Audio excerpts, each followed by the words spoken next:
Да, конечно. Да. Хочу вам сказать одну вещь. Я снимаю... Я объясню, почему я говорю о том, что я снимаю. Я снимаю фильмы на тему войны Чечни, Афганистан. Зачастую там показываются достаточно острые картины, психологические, и все люди могут это выдержать. Вот удивительно, что в вашей картине не было близко таких кадров и такого посыла, чтобы был какой-то, вы знаете, зрительский шок. Вот этого не было. Была ровная, прекрасная драма, ровная. И удивительно искренне показано то, как главный герой на самом деле не страдает. Слава Богу, у него есть поддержка. У многих ее даже нету. В таком состоянии, в котором находятся эти люди. И, конечно, в России такую женщину не найти. Она уникальная. Все женщины зала сейчас разорвут его просто. Бьют просто за это. Всех оскорбил. Всех красавчик.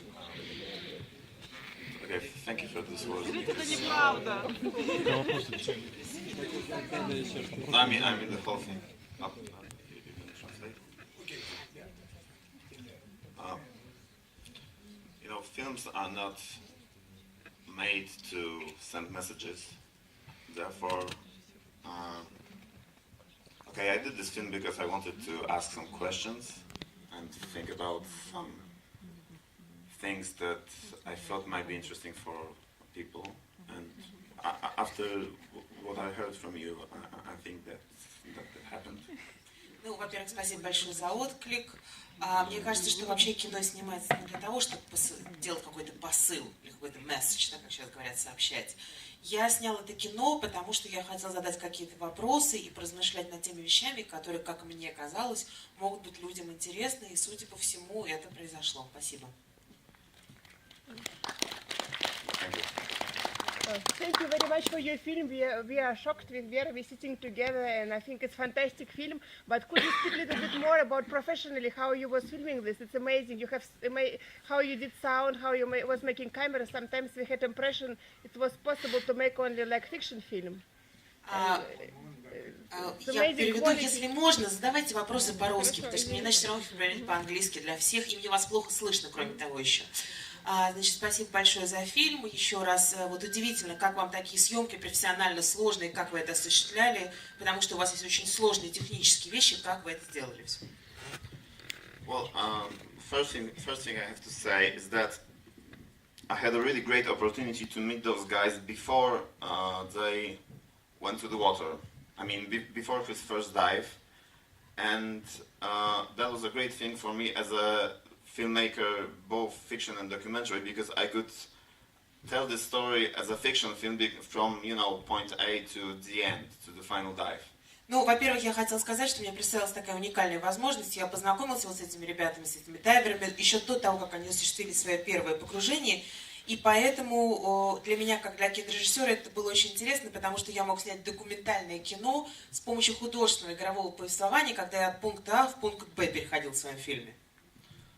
Second thing is my main characters, all three, it wasn't their first time in front of a camera, because all of their previous work, you heard Janusz in the film, and it's more or less the same with Joanna and with Artur. They all had some experience with camera, so it wasn't a new thing for them. And this, okay. Во-вторых, три главных героя, у них уже был опыт работы с камерой. Они не впервые представили перед камерой. Януш, Иоанна и Седой, они все говорили об этом. То есть они уже умели работать на камеру. And third thing, which is, I think, most important for the camera and for us as a crew, is that we could. Okay, they had their own plan to dive in Blue Hole in Egypt, but before that, they wanted to go to Croatia to practice, and we knew that there would be like 5 or 6 dives, which was like one dive every day.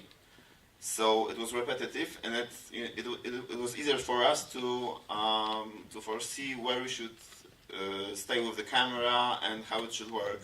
And most of the scenes in the film, we had really strong documentation on what can happen. Кроме того, с точки зрения там камеры и с точки зрения съемочной группы, нам еще и повезло потому, что да, вот как вы понимаете, они планировали вот это погружение в голубую дыру в Египте, но перед этим они в Хорватии осуществляли пробные погружения, 5-6 таких погружений, то есть где-то по одному каждый день регулярно. И поэтому нам легче было уже представить себе, где снимать, где поставить камеру, как снимать. То есть у нас, и кроме того, у нас была достаточно подробная документация о том, как и что, где нам снимать вот в момент их погружения. And I have to say now that one more very important thing, we didn't actually tell them what to do. There were, several situations that I wanted to have a scene, for example, where Joanna or Janusz, they talk about how they meet, and I needed a scene about how it happened with his stroke. And so I was waiting, I was searching opportunities, and I finally got some of it. Кроме того, самый, пожалуй, важный момент заключается в том, что я не говорил никому из них, что они должны делать перед камерой. Допустим, я хотел снять сцену, в которой Йоанна, говоря с Яношем, обсуждают вот то, как он будет погружаться, когда она переживает, да, и чтобы она описала его инсульт. Но при этом я не говорил им этого ничего, я просто ждал, и действительно момент представился, когда они сами стали об этом говорить. Okay, one more thing to add to that. It's going down, right?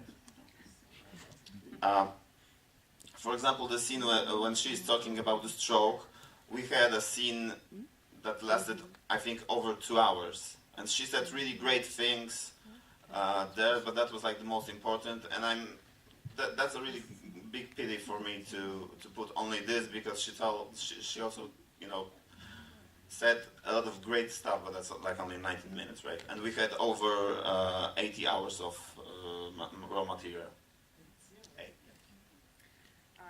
Кроме того, еще один момент. Вот, например, та сцена, когда Иоанна рассказывает о его инсульте, она на самом деле говорила в течение 2 часов, мы записывали это. И она говорила очень много важных и интересных вещей, и мне было очень жаль, что нам, к сожалению, пришлось, конечно, сократить эту сцену до 19 минут, потому что она сказала очень много всего интересного и важного. И вообще мы насняли 80 часов материала. And the first draft of the film, the first rough cut was 8 hours 40 minutes. And it was quite interesting. Первый равкат, или первая, да, такая версия фильма, она была 8 часов 40 минут. Поверьте, это тоже было очень интересно. Спасибо. Может, режиссерская версия 8 часов?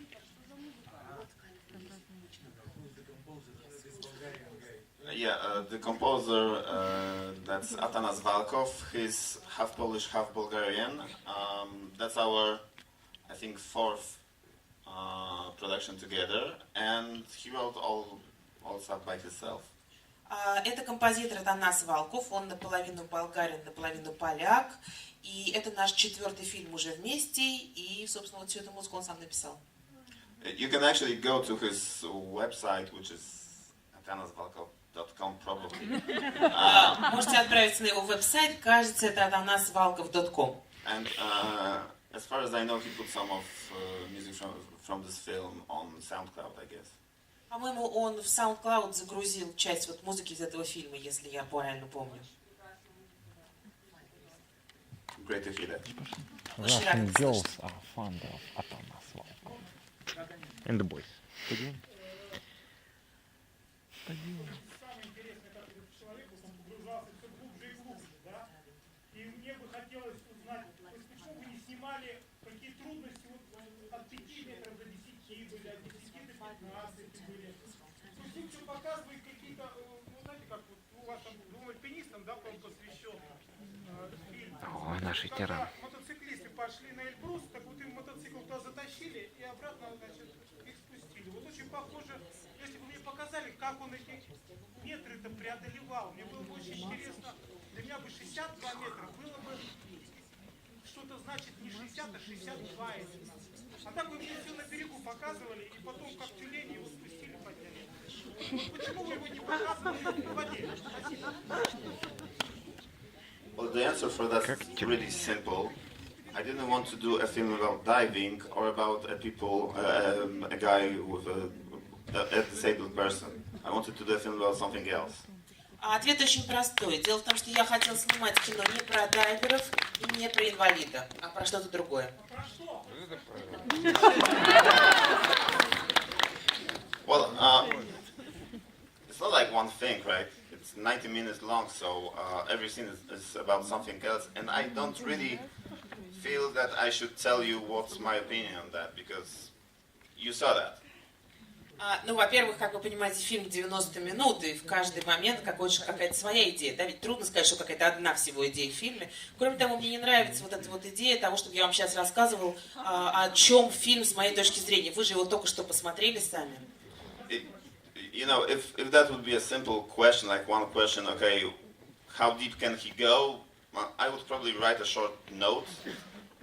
You know, you spend it here like 2 hours now, and I really respect that, and I know that it's not that easy to go to a cinema, so I wanted to show you something, I don't know, sophisticated, I don't know, is that the good word for it.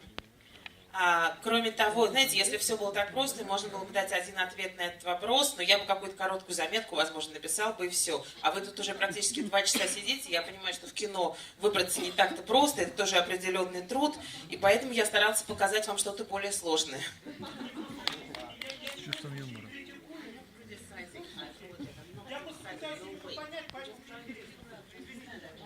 Yeah. Okay. Well, I need to say you one more thing. The first script for this film was based on an idea that we see him at the beginning of the film with his final dive. I mean, he is entering the water in Egypt in Blue Hole. Когда мы первую версию сценария писали, то идея была основана на том, что вот последние кадры будут, как он садится у воды в Египте и собирается погружаться. And then we see, I don't know, chapters like every 10 meters that we're going into, you know, deeper and deeper into the story. But I knew during shooting, during the main shooting part, that won't work. Вернее, то есть начинать мы фильм собирались с того, что вот он сейчас погрузится, а дальше каждая глава это вот новые 10 метров. А потом в ходе съемок уже мы как-то поняли, что эта идея на самом деле не сработает. Не очень хороший вариант.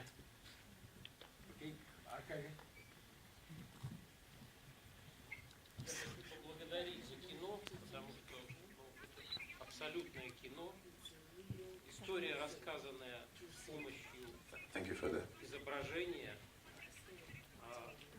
диалогов потрясающих. То есть тут даже ожидается, что будут какие-то виды, какие-то съемки, они там есть, но меня как раз больше всего впечатлило то, что вот эти разговоры, они невероятно интересны. И помимо драматизма и тех вопросов, которые вы задали, в какие-то моменты история еще смешная. Это очень важно.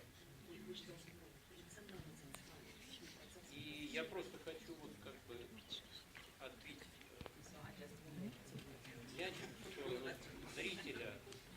Каждый зритель тоже может погрузиться только на определенную глубину. Погрузились на 100 метров.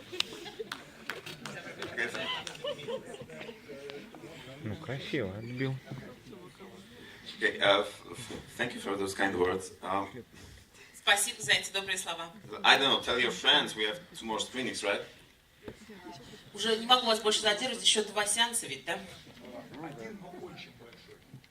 One, but really long.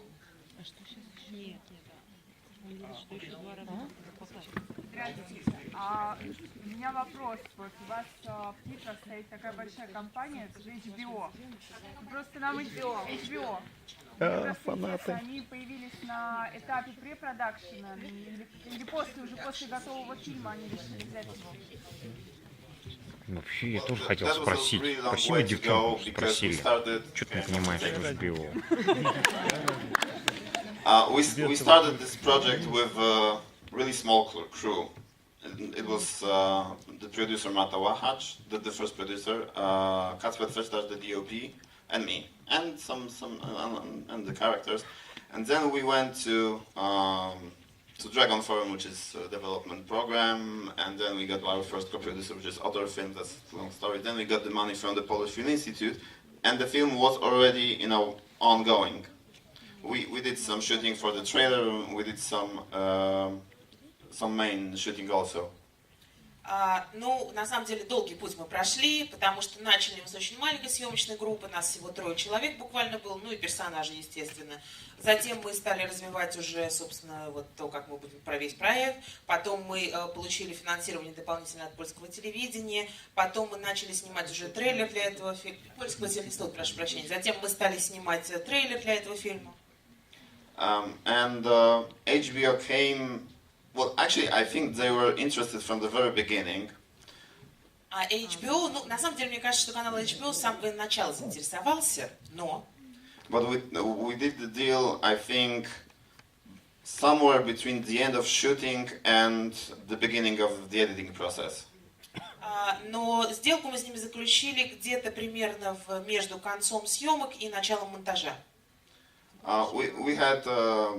We had some serious difficulties before, when we had material for the first trailer, because, okay, now the film is done, he's okay, you know that, but when we told someone about the story, it was like, oh, great story, but he's gonna die, right? То есть, конечно, у нас были большие трудности, вот трейлер мы перед этим еще снимали, и все. Сейчас-то фильм уже сделан, вы его видите в конечном виде, а вот когда мы начинали рассказывать про нашу идею, все говорили, о, отличная идея, а в конце фильма он умрет, так? So, all those people were really nice, but they didn't give us any money. То есть люди все были очень приятные, но денег не давали. So, HBO was kind of a savior for us, because without them, I don't think we would meet here today. И HBO выступили в роли нашего спасителя на самом деле. Должен сказать, что без них я бы сегодня здесь не стоял. And from the moment they came, they were really helpful. I mean, really serious thoughts about what's going on and how it should work, not just company stuff. И они действительно, как только появились в нашем проекте, они очень нам помогали, действительно посоветовали с тем, как быть, что быть, каким образом, а не просто какое-то такое вот общее участие. Был вопрос, да? Нет. Что произошло? Почему планировалось погружение 100 метров? Почему остановились на 60? Врач. Состояние здоровья и другие объективные обстоятельства. И вторая половина вопроса, поскольку прошло почти 2 года после того погружения в Египте, погрузился ли Януш на искомую глубину? Okay, I have few answers for that. Несколько ответов у меня вам будет. The first one is the doctor in Egypt. That's really badass guy. He's in control there. And diving is not that simple. It's not like one guy going to Mount Everest alone, at night.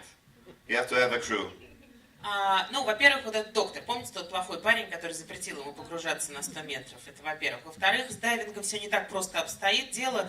То есть вы не можете подняться на гору Эверест ночью один без команды, верно ведь? Так же и с дайвингом. So that's one answer. The other answer, which I probably prefer, is that he finally listened to somebody. Это первый был возможный ответ. А второй ответ, который я предпочитаю, что он наконец-то к кому-то прислушался. I wanted to do a film about him going to Egypt to dive in Blue Hole and to achieve his 100 or not. That was the main idea. He did 62, and that was end of my mission. So now I'm just a friend. Я хотел снять фильм о том, как он поедет в Египет и погрузится в эту голубую дыру на 100 метров или сколько у него получится. Он в итоге погрузился на 62 метра. На этом моя миссия была исчерпана. Теперь я уже просто друг.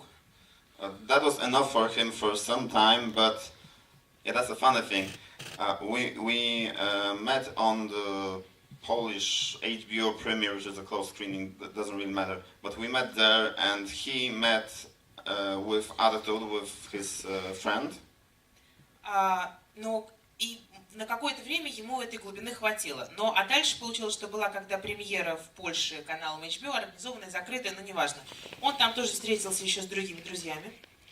And there was some serious talking after 2 glasses of wine. Well, maybe we should do something now. Ну, как вы понимаете, после 2 бокалов вина начались серьезные разговоры о том, что, может быть, нам еще что-нибудь предпринять. And I didn't hear anything about the new record or something, but I was just like, passing by. But I know he's okay. He did some dice from that time, but they weren't that deep. Но я просто услышал, вот проходя мимо этих разговоров, я не знаю, что там как-то вроде бы никаких других рекордов он не побивал. То есть я знаю, что он в порядке, он совершал еще погружение, но уже на меньшую глубину. Вера, пожалуйста. Спасибо большое за фильм. Невероятно мощная картина. Мы получили большое удовольствие. Вопрос. Скажите, а вы снимали художественные фильмы? Да, то есть у вас есть опыт?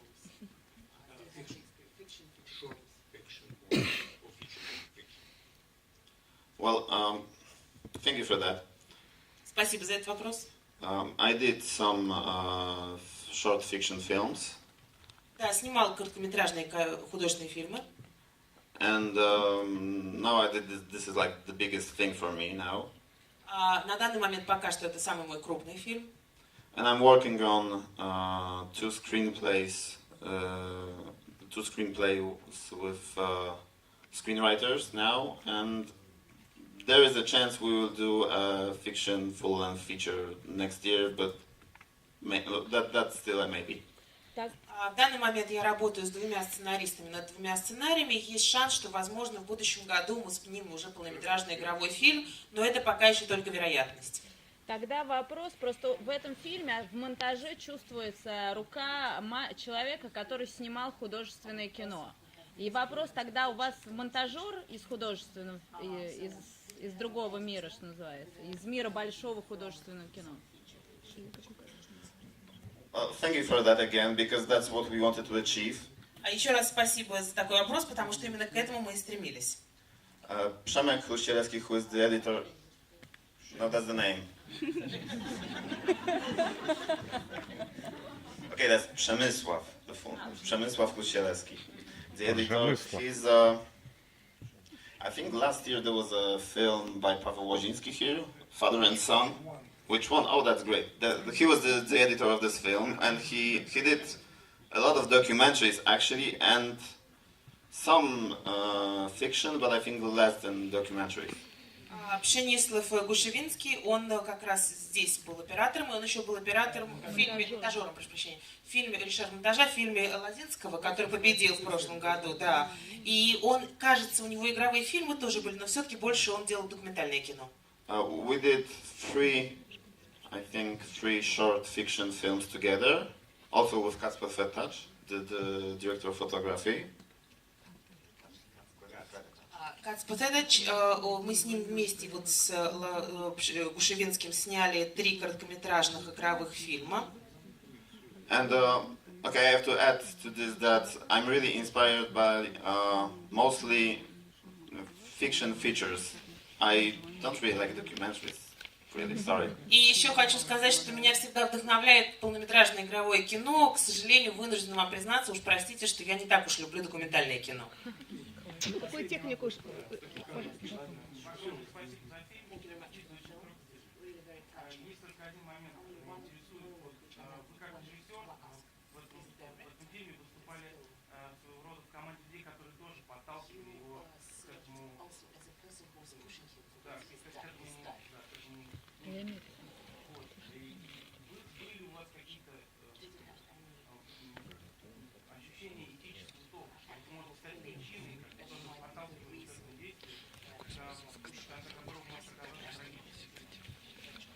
Well, I thought about it a lot at the very beginning of the process.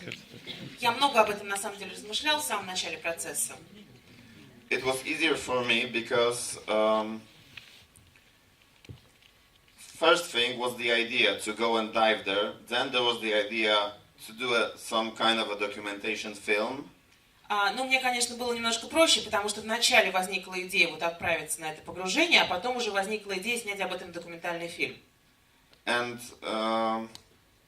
yeah, I have to say something more about it because this is a strange situation for a documentary because producer came to me with the characters and asked me if I want to help her to make a film. И, пожалуй, еще расскажу. Странная такая немножко для документального кино получилась ситуация, когда продюсер пришел ко мне с уже готовыми персонажами и спросил, не хочу ли я снять об этом фильм. And the first idea for the film was that Autor, the diving partner of Janusz, he's also an underwater cinematographer. The first idea was that he will shot the scenes underwater and that somebody should do some interviews or whatever else. Кроме того, первоначальная идея заключалась в следующем. Артур, вот его напарник по дайвингу, он занимался как раз подводной съемкой в качестве оператора. И предполагалось, что он погрузится, сделает подводные съемки, а кто-то потом дополнит это какими-то интервью и так далее. So I just, you may say, I developed this idea to what you just have seen. То есть я был тем, кто вот, собственно, разработал и превратил эту идею в то, что вы увидели на экране. But every time, with every dive, I was like Joanna on this bridge, waiting. Но каждый раз, с каждым погружением, я тоже был своего рода как Иоанной, да, которая стояла на мостике на корабле и ждала вот каждый раз, когда они вынырнут. And that's also why there is the scene with the attorney, no, the notarius, И вот оттуда взялась вот эта вот сцена с нотариусом, с юристом, который оформляет вот этот вот документ. Because we had some really long talk about it, how we should do it in a formal way, and the producer wanted to have some kind of official paper, and Joanna added to that she also wants to have a clean slate.